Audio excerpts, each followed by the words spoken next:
Opening up your garden. Hopefully last winter you cleaned all the weeds out and covered your bed like these folks have. Sometimes it'll get blown up by the wind. Another way to cover up your garden is by covering it with straw. All you need to do is pull back the straw and you're done.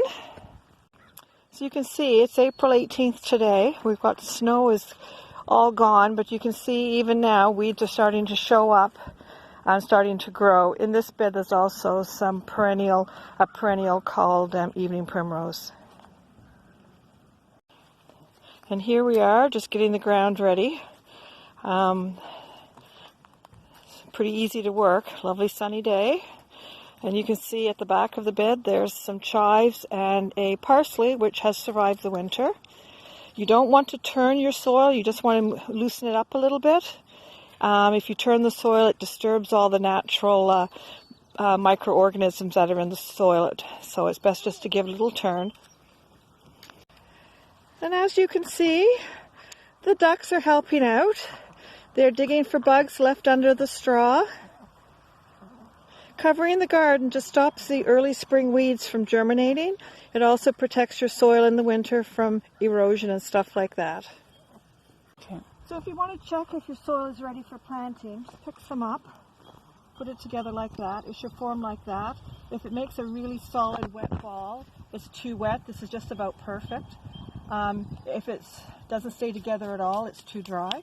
But this ground is just about perfect for early spring planting. If you look carefully, there are little white bits in the soil, and that's some eggshells that were scattered about last year. They provide calcium to the soil, and also any little soft-bodied insects that happen to crawl over them might get killed, which is great. And this is a close-up of the parsley. It will go to seed this year, but for the most part of the year, you'll be able to get some edible stuff off it. Now, the chives are growing beautifully, and when they get bigger and start to flower, the flowers can be eaten as well.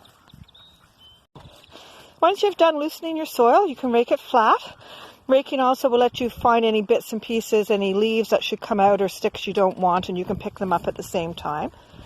And after you've raked it flat, you can decide where you're going to plant everything. Remember, when you're planting, you should take care to make sure you don't plant the same thing in the same place every year. You need to rotate your crops.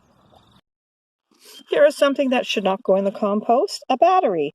Funny enough, we have found in our compost piles batteries. This is the first battery. We have found tomato cages, cups, plant pots, plastic ones. None of that stuff decomposes. So anyway, take all your garbage home.